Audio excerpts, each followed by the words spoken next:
सौगातों की सौगात है, गणतंत्र हमारा महान है। आकार में विशाल है, हर सवाल का जवाब है। संविधान इसका संचालक है, हम सबका वो पालक है। लोकतंत्र जिसकी पहचान है, हम सबकी ये शान है। गणतंत्र हमारा महान है, गणतंत्र हमारा महान है। नमस्कार, मैं हूं आपके साथ आपकी मेजबान गीत उदय सैनी। जॉस हिंदी की पूरी टीम की ओर से हमारे सभी व्यूअर्स को गणतंत्र दिवस की हार्दिक शुभकामनाएं। भारत दुनिया का सबसे बड़ा लोकतंत्र है। भारत को ब्रिटिश हुकूमत से आजादी मिले 75 साल से ज्यादा का वक्त हो चुका है। आज भारत दुनिया की 5वीं बड़ी अर्थव्यवस्था है और आने वाले 10 सालों में दुनिया की तीसरी सबसे बड़ी आर्थिक ताकत भी बन जाएगा। भारत की तरक्की का आधार है हमारा संविधान। हमें 15 अगस्त 1947 को आजादी मिली, लेकिन भारत एक गणराज्य इसके करीब 2.5 साल बाद 26 जनवरी 1950 को बना। इसी दिन हमें वो हथियार या फिर आप कह सकते हैं वो आधार मिला जिसको आधार बनाकर आज समस्त भारत दुनिया का नेतृत्व करने की हैसियत में आ गया है। वो आधार था हमारा संविधान, भारत के नागरिकों का संविधान। 26 जनवरी 1950 को भारत का संविधान पूरी तरह से लागू हो गया और तभी से इस दिन को हम गणतंत्र दिवस के रूप में मनाते हैं। भारतीय गणतंत्र के 73 साल पूरे हो चुके हैं और इस दौरान हमने अलग अलग क्षेत्रों में तरक्की की नई इबारतें लिखी हैं। भारत का संविधान करीब 60 देशों के अध्ययन के बाद तैयार किया गया। संविधान के बनने में 2 साल 11 महीने 18 दिन लग गए। संविधान में कई देशों के संविधान में समाहित तत्वों को लिया गया और इसके बावजूद इसकी अपनी अलग खासियत है। हमारा संविधान दुनिया में अनोखा है और वो बहुत सारी विशेषताएं हैं जो इसे बाकी देशों के संविधान से अलग करता है। गणतंत्र दिवस का मौका है और आज जब अलग खासियत रखने वाले हमारे संविधान की बात हम कर रहे हैं, जो कि दुनिया में सबसे अनोखा है और उसकी कई सारी विशेषताएं हैं, तो इसके साथ ही कुछ ऐसे अहम सवाल भी हैं जिस पर आज हम आपके साथ इस खास पेशकश के साथ जुड़े हुए हैं। और वो कुछ अहम सवाल हैं जैसे संविधान की मूल भावना में, हिदायतों और हकीकत में आखिर फर्क क्यों है? क्या इस मूल ढांचे को कमजोर करने की कोशिशें हो रही हैं? क्या हमारा देश पूरी तरह से संविधान की भावना के अनुरूप चल रहा है? यह सवाल अपने आप से कीजिएगा। एक राष्ट्र के रूप में हम अपने संविधान को शासन की गीता बनाने से चूक गए हैं? क्या हम देश के सबसे कमजोर आदमी के जीवन में संविधान का असर पहुंचा पाए हैं? संविधान असफल या इसे लागू करने वाले हैं असफल? हमारे आपके कितने काम का है ये संविधान? आज हम देश के संविधान की बात करेंगे। 26 नवंबर का दिन हमारे लिए बहुत गौरव का दिन होता है। 73 वर्ष पहले 26 नवंबर 1949 को भारत के लोगों ने यह तय किया कि देश संविधान के हिसाब से चलेगा, किसी आसमानी धार्मिक किताब या किसी व्यक्ति की इच्छा के अनुसार नहीं। पर क्या यह देश पूरी तरह से संविधान की भावना के अनुरूप चल रहा है या फिर हम गलत रास्ते पर आ गए हैं? मैं ये सवाल क्यों कर रही हूं, इसे समझाने के लिए आज हम आपसे एक बार फिर 2 सवाल पूछते हैं। अगर किसी साधारण आदमी को भगवत गीता दी जाए तो वो क्या करेगा? उसे देखेगा और अपने माथे पर लगा देगा। फिर उसी आदमी को हम भारत का संविधान दें तो वो क्या करेगा? वो आश्चर्य से पूछेगा, इसका क्या करूं? मुझे ये क्यों दे रहे हैं? दरअसल हम एक राष्ट्र के रूप में अपने संविधान को शासन की गीता बनाने से ही चूक गए हैं। देश के सबसे कमजोर आदमी के जीवन में संविधान का असर पहुंचा नहीं पाए हैं। हम अदालत में गीता की कसम लेकर सच बोलते हैं, पर संविधान को लेकर वो भावना देश के नागरिकों में जन्म नहीं ले सकी है। हम देश के नागरिकों को यह समझा नहीं पाए कि संविधान इस देश की सबसे पवित्र पुस्तक है। आप लोगों में से शायद ही कोई ऐसा हो जिसे गीता का सार याद ना हो कि कर्म करो, फल की इच्छा मत करो। पर हम में से शायद कुछ ही लोग ऐसे भी होंगे जिन्हें संविधान का सार याद हो कि स्वतंत्रता, समानता और न्याय ही हमारे शासन का आधार है। ऐसा क्यों हुआ? इसे समझाने के लिए आपको साल 1949 में संविधान की मूल प्रस्तावना में लिखे गए शब्द देखने चाहिए। हम भारत के लोग भारत को संपूर्ण प्रभुत्व संपन्न लोकतंत्रात्मक गणराज्य बनाने के लिए संविधान स्पीकर करने के 27 साल बाद यानी कि साल 1976 में 2 शब्द प्रस्तावना में जोड़े गए। हम भारत के लोग भारत को संपूर्ण प्रभुत्व संपन्न समाजवादी पंथ निरपेक्ष लोकतंत्रात्मक गणराज्य बनाने के लिए। समाजवादी और पंथ निरपेक्ष ये वो 2 शब्द हैं जिन्हें साल 1949 में जगह नहीं दी गई थी। ऐसा कहा जाता है कि समाजवादी शब्द को शामिल कर तत्कालीन कांग्रेस सरकार खुद को गरीबों के साथ दिखाना चाहती थी और पंथ निरपेक्ष शब्द को संविधान में शामिल कर अल्पसंख्यकों को खुश करने की कोशिश की गई। लेकिन साल 1975 में इमरजेंसी लागू करने के बाद जनसंख्या नियंत्रण की कोशिशों से अल्पसंख्यकों की भावनाएं आहत हुई। समाजवादी शब्द पर गांधीवादी राजी नहीं थे। उन्हें लगता था कि भारत कैसा होगा यह तय करना अभी सही नहीं, जबकि पंथ निरपेक्षता के लिए भीमराव अंबेडकर को लगता था कि इसकी जरूरत नहीं, क्योंकि भारत स्वभाव से सबको साथ में लेकर चलने वाला देश है। डॉक्टर भीमराव अंबेडकर ने 17 दिसंबर 1946 को एक भाषण दिया और इस भाषण को सुनने के बाद स्पष्ट हो जाता है कि संविधान निर्माताओं को भारत की चुनौतियां पहले से पता थीं और उनका समाधान भी। देश को एक रखने के लिए सबका साथ सबका विकास की जरूरत तब भी महसूस की गई थी जैसे आज की जाती है। राष्ट्र की एकता सबसे जरूरी बात मानी गई, पर धीरे धीरे हम उस रास्ते की ओर बढ़ गए जहां तुष्टीकरण ही नीति बन गया। और यह क्यों हुआ? आज इसे हम सभी को ना सिर्फ समझने की जरूरत है बल्कि उसे ठीक करने के लिए आत्ममंथन भी करने की जरूरत है।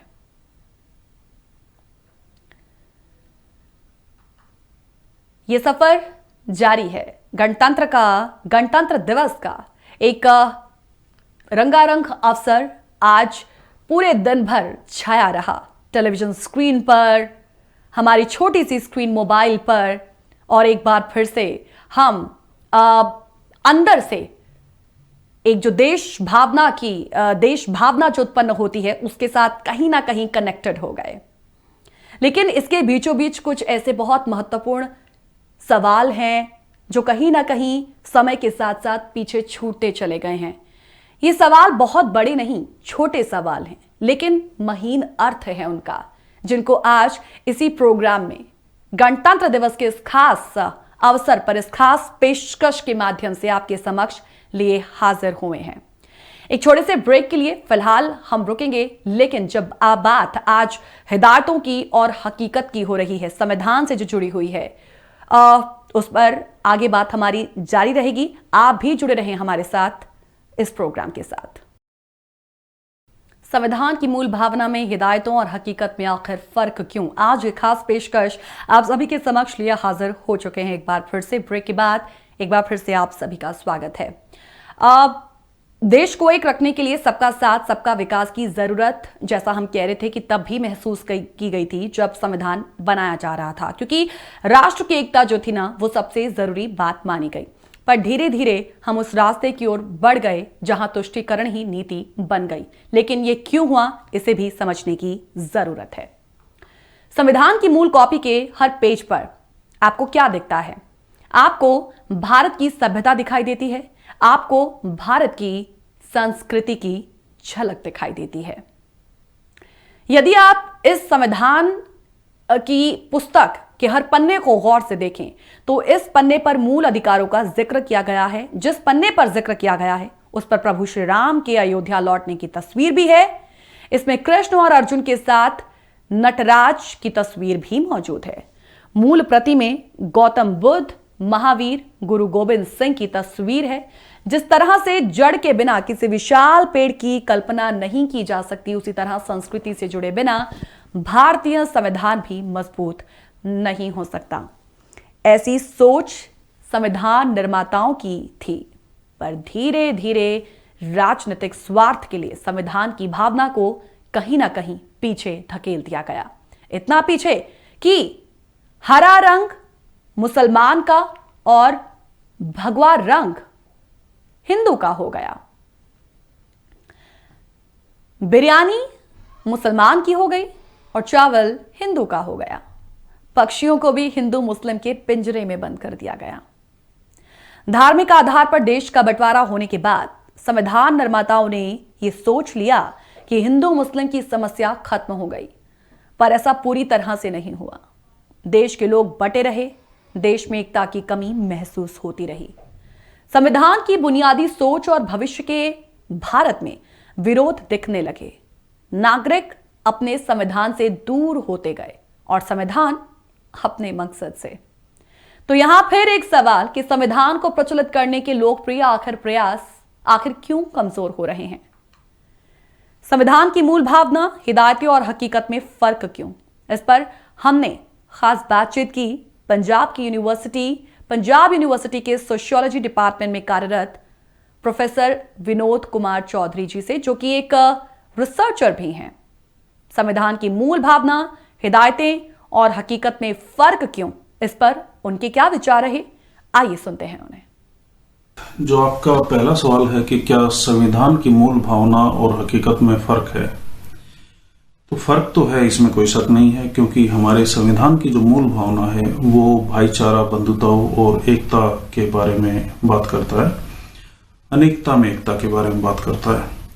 लेकिन जब हम देखते हैं कि अलग अलग पॉकेट से ऐसी बातें सामने आती हैं जिसमें कभी कहा जाता है कि हम राष्ट्र को किसी पार्टिकुलर धर्म का राष्ट्र बनाएंगे, या हमारा जो देश है वो किसी पार्टिकुलर किस्म के लोगों के लिए ही होगा, तो वो हमारे संविधान की मूल भावना के खिलाफ है।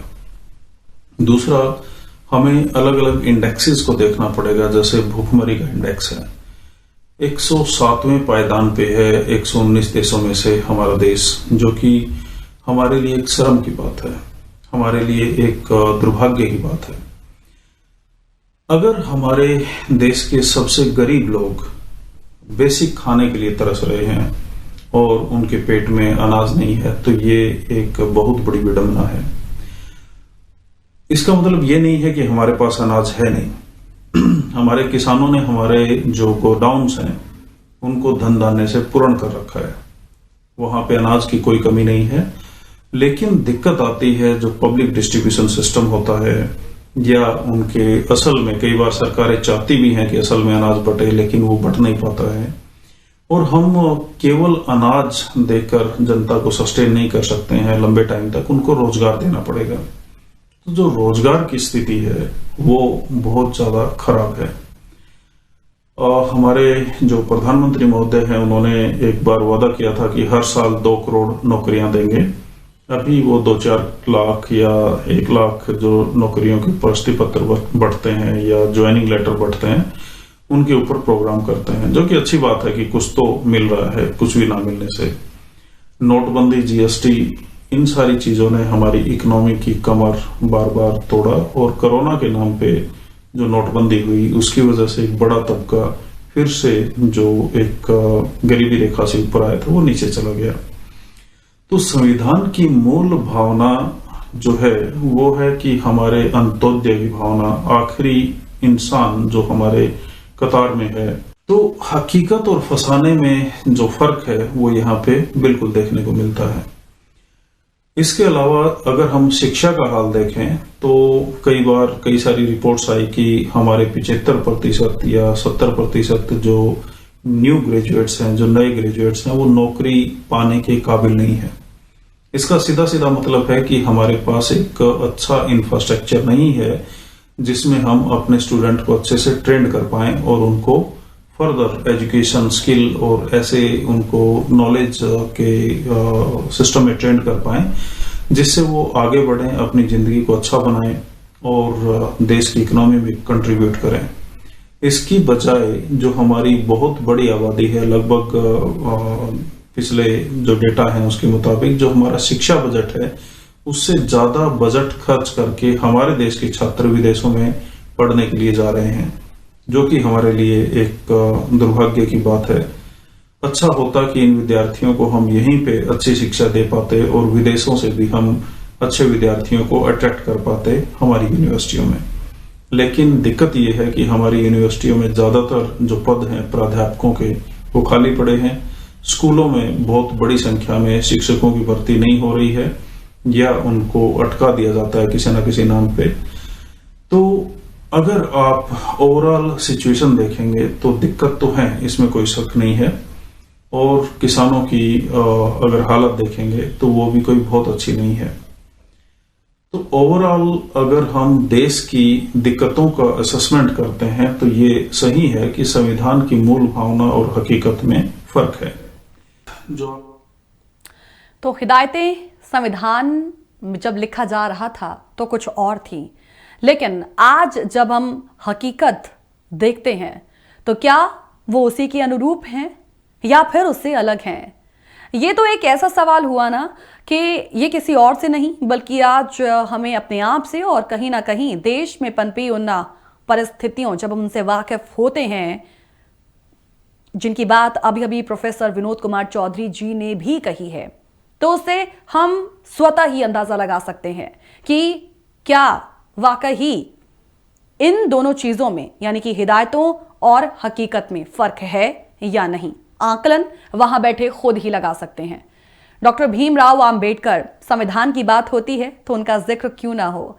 डॉक्टर भीमराव अंबेडकर ने कहा था, शायद आप सभी को याद भी होगा, कि संविधान है जो हमारे देश का, एक मजबूत संविधान है जो हमारे देश का, ये कितना भी अच्छा हो मगर इसका इस्तेमाल करने वाले लोग अगर बुरे हैं ना तो फिर ये बुरा साबित होगा। और अगर संविधान बुरा है पर उसका इस्तेमाल करने वाले अच्छे लोग होंगे तो संविधान बुरे से अच्छा भी सिद्ध हो सकता है। ये दोनों जो बातें हैं ना एक दूसरे के कॉन्ट्राडिक्टरी हैं, लेकिन दोनों के इस डिफरेंसेस को हम भली भांति आप भी अच्छे से समझ सकते हैं। संविधान बहुत अच्छा लिखा गया जिसमें डाली गई तमाम हिदायतें और उसके साथ जो अमेंडमेंट्स होते रहे वो कहीं ना कहीं देश की स्थिति को अच्छा करने के लिए ही थे। मगर यहां बात अब आ जाती है दूसरे फैक्टर की। वो दूसरा फैक्टर है इसे इस्तेमाल करने वाले लोग। अब इस्तेमाल करने वाले लोग हम, आप या कोई भी हो सकता है, लेकिन सबसे जरूरी बात है कि उनका अच्छा होना और बुरा होना ये मायने रखता है। इसीलिए डॉक्टर भीमराव अंबेडकर जब ये बात उन्होंने कही थी कि संविधान कितना भी अच्छा हो मगर इसका इस्तेमाल करने वाले लोग यदि बुरे होंगे तो ये बुरा ही साबित होगा, और अगर संविधान बुरा है और उसका इस्तेमाल करने वाले अच्छे लोग होंगे तो संविधान अच्छा साबित हो सकता है। सो कुल मिलाकर संविधान की एक मूल भावना थी जिसे उस वक्त तो समझा गया और समझने के साथ कोशिश ये रही कि इसे लागू भी इसी तरीके से करना है। लेकिन अहम सवाल ये कि उस मूल भावना को हमने, आपने या किसी और ने अपने साथ लेकर चलने की कोशिश की, शायद इसका जवाब नहीं होगा।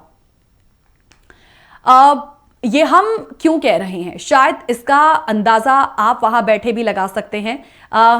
तो ये आज की जो खास पेशकश है, इन सवालों के साथ साथ, इन तमाम परिस्थितियों के साथ साथ, उस परिस्थिति के साथ उसके इर्द गिर्द घूमती हुई नजर आएगी। और आगे क्या कुछ खास है इस खास पेशकश में, उसे जानने के लिए आपको हमारे साथ जुड़े रहना है, इस प्रोग्राम के साथ जुड़े रहना है। फिलहाल एक और छोटे से ब्रेक के लिए यहां पर रुकेंगे, तुरंत लौटेंगे। ये सफर अब भी हमारा जारी है।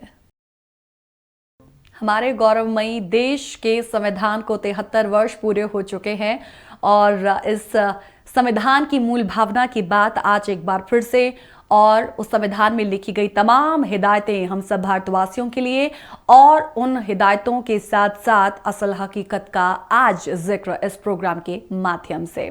आप सभी का एक बार फिर से स्वागत करते हैं। प्रोग्राम के शुरुआत में हमने जिक्र जब संविधान का किया था तो उसके साथ एक और बहुत ही पवित्र ग्रंथ का भी हमने जिक्र किया था, भगवत गीता। और उसके साथ एक बहुत ही दिलचस्प बात भी कही थी कि यदि किसी आम इंसान के हाथ में भगवत गीता पकड़ा दी जाए तो वो उसका क्या करेगा। भगवत गीता को अपने दोनों हाथों से पकड़ेगा, उसे माथे से लगाएगा, उसे छूमेगा, बहुत रिस्पेक्ट देगा। लेकिन अगर संविधान भी इसी तरीके से उसके हाथ में थमा दिया जाए तो वो उसका क्या करेगा। संविधान जैसे ही उसके हाथ में आएगा तो शायद वो यही सवाल करेगा कि इसका मैं क्या करूं। तो फिर वो सवाल यही कि आज संविधान मेरे, आपके या हर किसी के लिए, देश के किसी भी देशवासी के लिए आखिर क्या है। कुछ इंपॉर्टेंट, कुछ अहम सवालों के साथ साथ कुछ महत्वपूर्ण पहलुओं पर जिक्र करना जरूरी है। संविधान देखिए देश के लोगों में भगवत गीता की तरह लोकप्रिय क्यों नहीं हुआ, इसके पीछे जो कुछ खास कारण है वो इस वक्त हम आपको दिखा रहे हैं। संविधान देश के लोगों में भगवत गीता की तरह लोकप्रिय क्यों नहीं हुआ, इसकी कुछ और ये जो वजह है जो हम इस वक्त आपको दिखा रहे हैं। संविधान के नीति निर्देशक तत्व में लिखा गया कि राज्यों को समान आचार संहिता का विकास करना चाहिए, यूनिफॉर्म सिविल कोड, पर आज तक ऐसा नहीं हुआ। साल 2019 तक देश में 3 तलाक मुस्लिम महिलाओं को कष्ट देता रहा। यह संविधान के खिलाफ था, पर तुष्टीकरण में संविधान की भावना से खिलवाड़ चलता रहा। साल 1947 में धर्म के आधार पर पाकिस्तान का निर्माण हुआ और भारत एक धर्मनिरपेक्ष देश बन गया। आजादी मिलने के बाद हम आर्थिक रूप से गरीब देश थे और आज 73 वर्षों के बाद भी देश में लगभग 9 करोड़ लोग गरीबी रेखा के नीचे हैं। देश में सच्चे अर्थों में समानता तो नहीं आई। देश के अलग अलग राज्य, धर्म और जाति के आधार पर आज भी अपनी जनता के साथ ये भेदभाव वो करते आ रहे हैं। देश में सबको अभिव्यक्ति की आजादी है, लेकिन जब मीडिया अपने इस अधिकार का प्रयोग करता है तो कुछ राज्य सरकारें पत्रकारों को जेल में भेज देती हैं। संविधान एक ईमानदार देश की कल्पना करता है, पर देश में करप्शन आदत बन चुका है। प्रधानमंत्री नरेंद्र मोदी ने कहा कि ना खाऊंगा ना खाने दूंगा। ऊपरी स्तर पर करप्शन को रोका भी गया, पर निचले स्तर पर क्या हुआ? भ्रष्टाचार की जड़ें तो जस की तस हैं। क्या इस मूल ढांचे को कमजोर करने की कोशिशें की गई या अब भी कोशिशें हो रही हैं? इस पर भी प्रोफेसर विनोद कुमार चौधरी जी के क्या विचार रहे, हमने उनसे जाना। आइए सुनते हैं।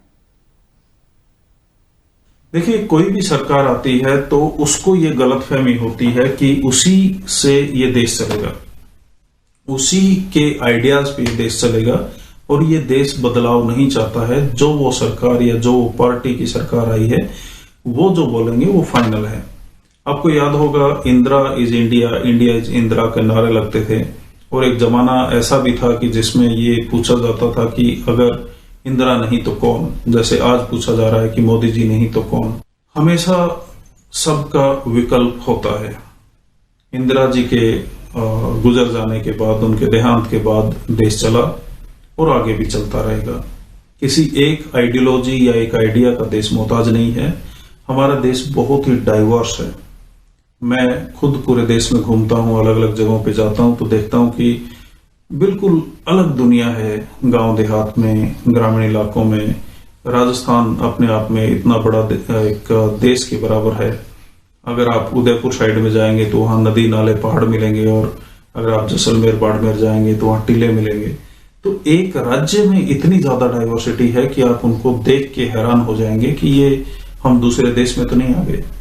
हमारे देश में एक तरफ बर्फ गिरी होती है तो दूसरी तरफ समंदर होता है, एक तरफ बर्फीली हवाएं चल रही होती हैं तो दूसरी तरफ गर्मी का माहौल होता है। तो हमारा देश बहुत ही डाइवर्स है, डाइवर्स इन नेचर है।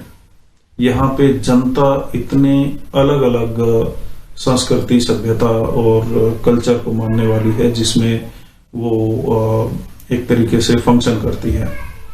तो किसी भी पार्टी या किसी भी सरकार को ये गलतफहमी बिल्कुल छोड़ देनी चाहिए कि वो मूल ढांचे को कमजोर कर पाएंगे। इंदिरा गांधी ने एक बार इमरजेंसी लगाया जिसका खामियाजा कांग्रेस आज तक भुगत रही है। और मुझे लग रहा है कि जो मोदी जी या मोदी सरकार ने जो गलतियां की हैं, जैसे नोटबंदी, जीएसटी, कोरोना के नाम पे लॉकडाउन, इस तरीके की गलतियों का खामियाजा हम लंबे समय तक भुगतेंगे और इसकी वजह से जनता में रोष भी होता है। किसान बिल के बारे में अगर आप सोचेंगे तो 700-750 किसान मर गए, अपनी जान की आहुति दे दी उन्होंने, और उसके बाद में ये बिल वापिस हो रहे हैं। अगर कोई मुझे कहे कि हम आपका भला करना चाह रहे हैं और वो बोल रहे हैं कि हम आपको 250 रसगुल्ला खिलाएंगे, आपका भला इसी से होगा, तो 250 रसगुल्ला या 10 किलो रसगुल्ला मैं नहीं खा सकता हूं। लेकिन सामने वाला बोल रहा है कि नहीं, आपको जबरदस्ती हम भला करेंगे, तो ये भला नहीं चाहिए। किसानों ने कहा कि हमें नहीं चाहिए आपका भला, उन्होंने ये बिल वापिस करवा दिए। गन्ने का भुगतान का जो मुद्दा है वो अभी तक ज्यों का त्यों खड़ा है। इसके अलावा बहुत सारे और मुद्दे हैं, किसानों के, मजदूरों के, गरीबों के, पलायन का मुद्दा है, माइग्रेशन का मुद्दा है। बहुत बड़ी संख्या में लेबर को पूरे देश में घूमना पड़ता है। यूपी और बिहार की जो पॉपुलेशन है वो लगभग माइग्रेशन में ही रहती है, वो ट्रेन में ही रहती है और उनको बड़ी मुश्किल होती है अपनी जिंदगी को गुजर बसर करने के लिए। मैंने चंडीगढ़ में जो रिक्शा पुलर्स हैं उनके ऊपर रिसर्च किया और जाना कि कितनी पैथेटिक जिंदगी वो जीते हैं। मुझे बताते हुए बेहद अफसोस होता है कि जब हमारे देश की जनसंख्या वो ऐसी भी है कि जो एक बरामदे में सोती है, इंतजार करती है कि दुकान बंद हो जाए तो मुझे यहाँ सोने के लिए जगह मिल जाए। चंडीगढ़ में कम से कम जगह तो मिल जाती है, बाकी जगहों पे खुले आसमान के नीचे सोते हैं। रहने खाने पीने के लिए बड़ी मुश्किल से उनको चीजें मिल पाती हैं। दूसरी तरफ हमारे देश में ऐसे लोग और ऐसे मुट्ठी भर जनता भी है जिनके पास अनाप शनाप धन है, और दुर्भाग्य की बात यह है कि कई बार जनता को ऐसा लगता है कि सरकार इन लोगों की मदद कर रही है धन इकट्ठा करने में, बैंकों से लोन लेने के लिए, या फिर जो पॉलिसी चेंज करके उनको फायदा पहुंचाने में। ऐसा लगना ही देश के लोकतंत्र के लिए, देश के संविधान के लिए दुर्भाग्यपूर्ण है। अभी सरकारी रिपोर्ट ये आई है जो बताती है कि 90% से ज्यादा लोग 25,000 रुपए से कम कमा रहे हैं। इसका मतलब ये नहीं है कि 90% लोगों की इनकम 25,000 के आसपास में है या उससे कम है। कुछ तबका है जो 25,000 कमा रहा है, फिर नीचे 60-70% ऐसे लोग हैं जो 10-12-15,000 रुपए में ही गुजारा कर रहे हैं, और जो बिल्कुल नीचे की 30-40% जनसंख्या है उसके कुछ हजार रुपए में ही वो अपना गुजारा कर रहे हैं। इसका मतलब है कि हमारे देश में डिस्पैरिटी बहुत है, अमीर और गरीब के बीच में खाई बहुत है, और जो हमारे देश में जो एक अमीर और गरीब के बीच में खाई होने के साथ साथ में ये भी एक अनरेस्ट की बात है। ये भी एक हमारे देश के जो एकता और अखंडता है उसके कमजोर करने वाली बात है कि हमारी बड़ी जनसंख्या बेसिक अपनी नीड्स को पूरी नहीं कर पा रही है। मैं हैंगर इंडेक्स केवल एक लेके चल रहा हूं। अगर आप mother mortality rate, child mortality rate, इन सबको लें तो कहीं कहीं डेटा इंप्रूव हुआ है, लेकिन कई सारे केस में हमारी हालत बांग्लादेश से, पाकिस्तान से, नेपाल से, भूटान से, इनसे भी खराब है। तो जो चमकती हुई सड़कें, शहर और जो बड़ी बड़ी गाड़ियां और गाड़ियों के बिकने के जो डेटा से सरकार डिफेंड करती है कई बार कि सब कुछ ठीक चल रहा है, उससे हम नहीं मान सकते। देश बनता है लोगों से। अगर हमारे लोग अच्छा जीवन जी रहे हैं, उनको स्वास्थ्य, शिक्षा, रोजगार और बाकी तमाम सारी सुविधाएं मिल रही हैं, तब हम बिल्कुल मान सकते हैं कि हमारा देश अच्छा चल रहा है। अगर मुट्ठी भर अमीर तरक्की कर रहे हैं और मेजॉरिटी जो इस देश का है अगर वो तरक्की नहीं कर पा रहा है, तो इसका मतलब है कि हमारे जो मूल ढांचे को कमजोर करने की कोशिश हो रही है, क्योंकि ये एक बहुत बड़ा डिस्पैरिटी है। इसमें एक राहत इंदौरी का शेर मैं कहना चाहूंगा, बड़ा ही इंटरेस्टिंग शेर है। उन्होंने कहा कि सभी का खून शामिल है यहाँ की मिट्टी में, किसी के बाप का हिंदुस्तान थोड़ा ही है। इसमें एक और उनका डायलॉग था, जो आज साहिबे मसनद हैं, जो आज साहिबे मसनद हैं कल नहीं होंगे, जो आज साहिबे मसनद हैं कल नहीं होंगे, सभी का खून शामिल है यहाँ की मिट्टी में, किसी के बाप का हिंदुस्तान थोड़ी है। तो ये राहत इंदौरी साहब के कुछ लफ्ज थे। प्रोफेसर विनोद कुमार चौधरी जी को आपने सुना, जिन्होंने कई संदर्भों में अपनी बात रखी, कई पहलुओं पर नजर डाली और कुछ ऐसी बातें भी रखी जिसके माध्यम से हम ये समझ सकते हैं कि कहीं ना कहीं इस मूल ढांचे को कमजोर करने की कोशिशें की गई हैं, जिसकी वजह से आज संविधान की मूल भावना को सही अर्थों में समझा नहीं जा रहा है। यानी कि वो जो डिस्पैरिटीज हैं, जो असमानता है, जब तक उसे दुरुस्त नहीं किया जाता तब तक कमजोर होते मूल ढांचे को भी दुरुस्त नहीं किया जा सकेगा। फिलहाल यहां पर एक और छोटे से ब्रेक के लिए रुकेंगे, तुरंत लौटेंगे प्रोग्राम में। Justice, liberty, equality and fraternity, यही तो है हमारा संविधान।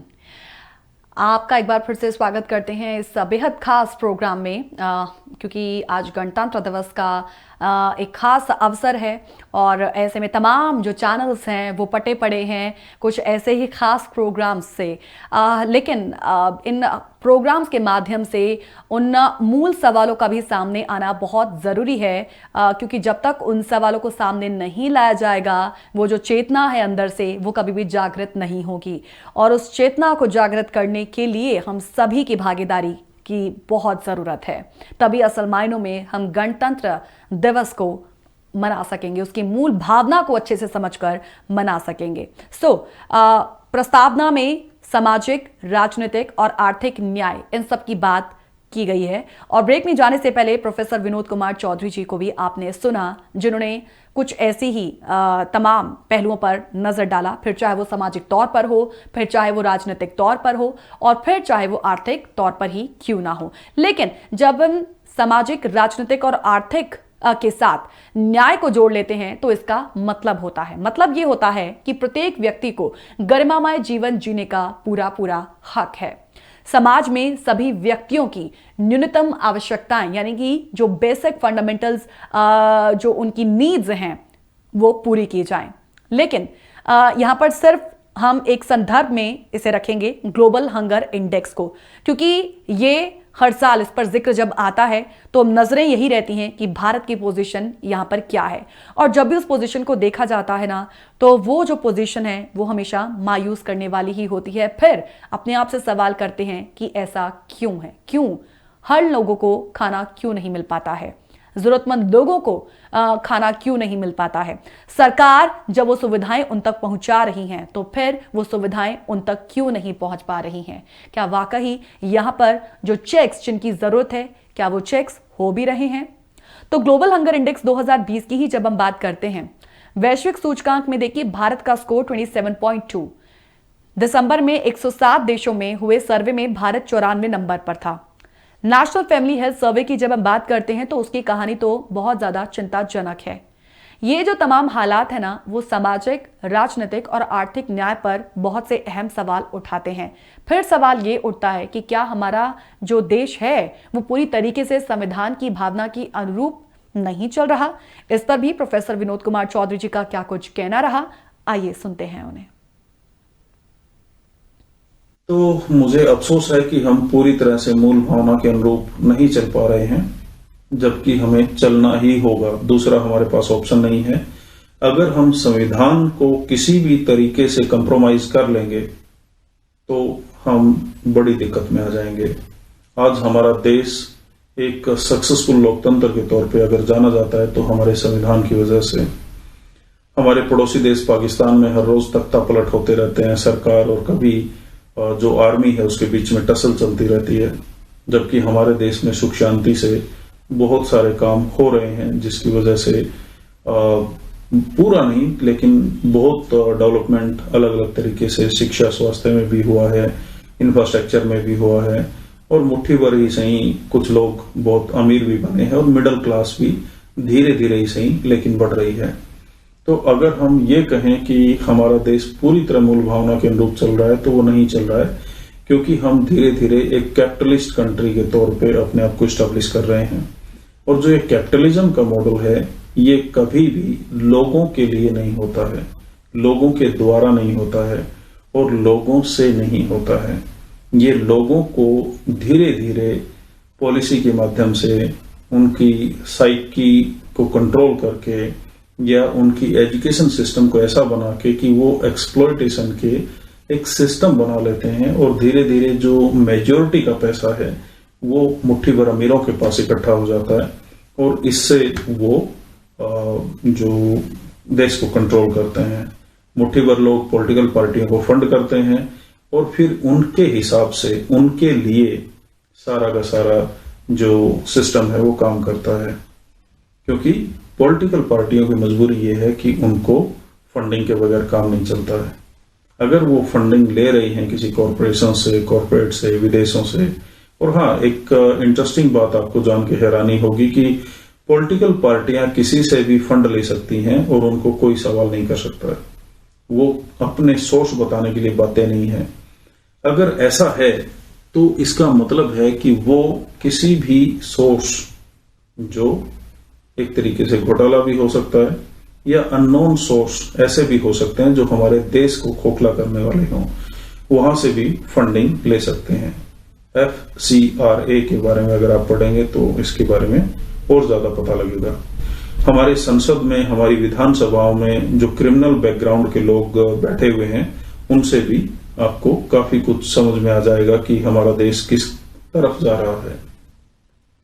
अभी रिसेंटली एक हरियाणा में बाबा है राम रहीम, उनको बेल मिली है और उस बेल की बहुत चर्चा मीडिया में भी हो रही है और उनको फ्रीक्वेंटली बेल मिल रही है, जबकि वो सर्टिफाइड रेपिस्ट और मर्डरर के तौर पे एस्टेब्लिश हो चुका है, उनको सजा मिल चुकी है हमारे कोर्ट से। तो जब ऐसी बातें होती हैं, इसका मतलब है कि हमारे देश की जो मूल भावना है उसके साथ में हम कभी चल रहे हैं, कभी नहीं चल रहे हैं, लेकिन संविधान का जो एक सशक्त हमारे पास किताब है, हमारे पास संवैधानिक ढांचा है, वो देर सवेर किक इन करता है। सरकार चाहे कोई भी हो, आज मोदी सरकार है, कल कोई और सरकार आ जाएगी, परसों कुछ और आ जाएगी, इनकी बदलते रहने से हम संविधान को नहीं बदल सकते हैं। संविधान की मूल भावना ही इस देश को एक देश के तौर पे जोड़े रखती है।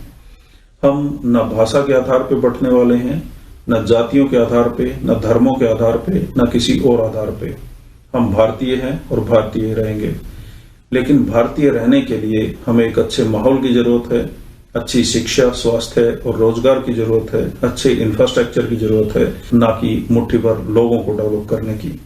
इसलिए गीत में आपको फिर से कहना चाहूंगा कि जो हमारे संविधान की मूल भावना है और जो हकीकत है उसमें फर्क तो है, लेकिन देर सवेर हम अपने संविधान की मूल भावना से दूर नहीं जा पाएंगे, वापिस लौटेंगे और ये सरकार नहीं तो अगली सरकार, उनको मूल भावना के ऊपर ही काम करना पड़ेगा।